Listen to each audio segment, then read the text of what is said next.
Tengah malam, Ki Rungkut suruhan Arya Panangsang mengendap-endap di istana, kemudian memasuki tempat berbaringnya Sultan Demak. Kala itu, Sultan Demak sedang pulas tertidur di samping istrinya. Tidurnya menyamping sementara istrinya memeluk dari samping.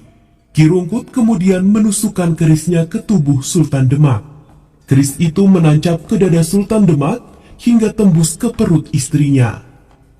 Sultan Demak yang terbangun dengan bersimbah darah itu pun tidak tinggal diam. Ia menendang Ki Rungkut hingga terjatuh. Sementara keris yang menancap di dadanya, kemudian ia cabut. Keris itu kemudian ia balik tusukan kepada Ki Rungkut, seketika itu juga Ki Rungkut pun tewas. Akan tetapi, karena luka yang parah, Sultan Demak pun kemudian wafat bersama istrinya. Begitulah yang dikisahkan dalam Babat Tanah Jawi.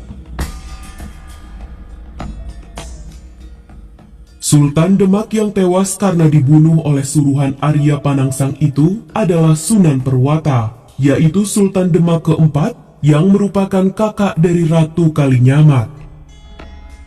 Setelah Arya Panangsang berhasil membunuh Sultan Demak, ia kemudian memproklamirkan dirinya menjadi Sultan Demak kelima. Sementara ibu kota Demak yang semula dipusatkan di Gunung Perwata dipindahkan ke Jipang.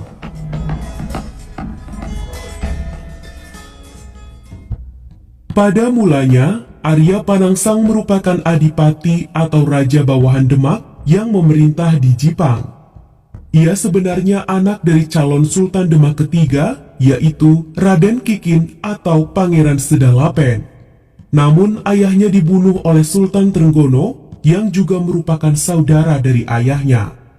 Oleh karena itu, Arya Panangsang menuntut hak atas tahta Demak, sehingga ia kemudian membunuh Sunan Perwata yang merupakan anak dari Sultan Trenggono. Selepas terbunuhnya Sunan Perwata, dan Arya Panangsang telah memproklamirkan dirinya sebagai Sultan Demak yang baru, maka para adipati bawahan Demak melakukan protes kepada Arya Panangsang, termasuk di dalamnya adalah Adipati Jepara, yang kala itu diperintah oleh Adipati Kalinyamat dan Ratu Kalinyamat. Bersama suaminya Adipati Kalinyamat, Ratu Kalinyamat kemudian mendatangi Jipang dan mempertanyakan perihal pembunuhan kakaknya oleh Arya Panangsang.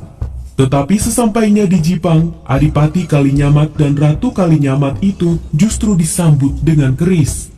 Arya Panangsang menantang Adipati Jepara itu untuk duel maut. Perkelahian pun terjadi hingga Adipati Jepara tewas tertikam keris Arya Panangsang.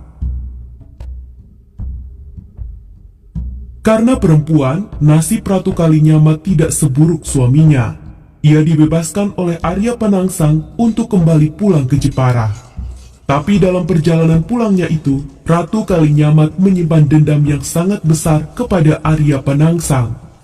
Ia tidak terima atas kematian kakaknya, Sunan Perwata, dan juga suaminya Adipati Kalinyamat di tangan Arya Panangsang. Dalam perjalanan pulang ke Jepara, ia pun membelokkan kakinya ke Gunung Danaraja. Di gunung ini, ia melakukan semedi atau bertapa. Tujuannya untuk mencari keajaiban, guna dapat membalaskan dendamnya kepada Arya Panangsang. Di Gunung Danaraja, Ratu Kalinyamat bertapa dengan telanjang bulat. Sebab itulah pertapaannya ini dalam bahasa Jawa dikenal dengan istilah tapa Buddha.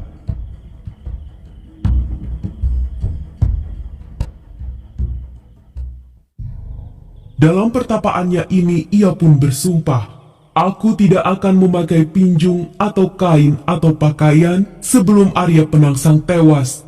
Maka bagi siapa yang dapat membunuh Arya Panangsang, aku akan mengabdi kepadanya."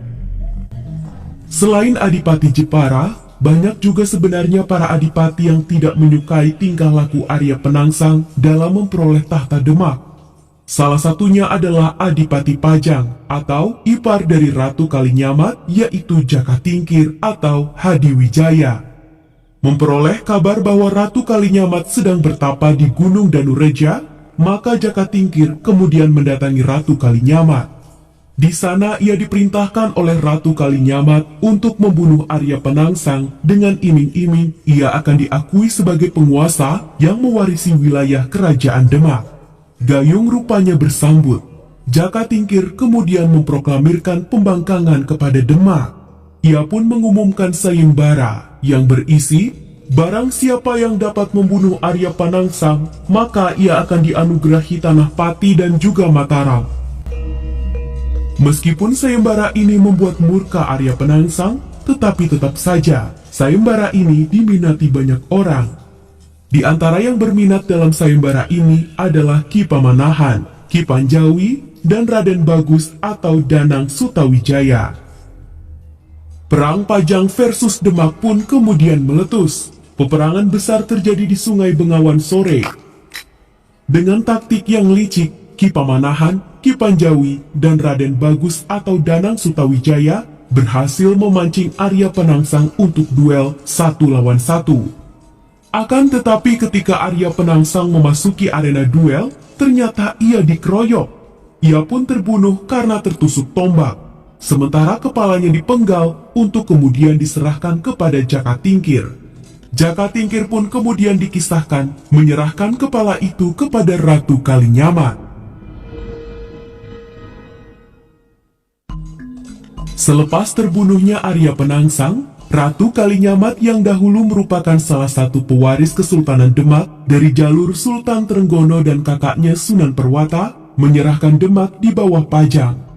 Maka setelah itu, Jaka Tingkir memproklamirkan pendirian Kesultanan Pajang, sementara Demak kemudian dimasukkan menjadi kerajaan bawahan Pajang. Pada masa itu, Pajang memperlakukan Jepara sebagai negara sahabat, bukan negara bagian dari Pajang. Oleh karena itu, Ratu Kalinyamat kemudian pulang ke Jepara dan menjadi raja wanita di sana. Kelak, Ratu Kalinyamat dan kerajaan Jeparanya itu terkenal di seluruh Nusantara. Sebab di bawah pemerintahannya, ia berhasil menghancurkan armada Portugis di Ternate, melakukan penyerbuan ke Malaka dengan puluhan kapal perang dan ribuan tentara Jepara. Atas keperkasaannya itu, orang Portugis menjuluki Ratu Kalinyamat sebagai Rainha de Jepara Senhora Pedrosa Erika. Untuk mengetahui maksud dari julukan tersebut, kami akan membahasnya di lain waktu.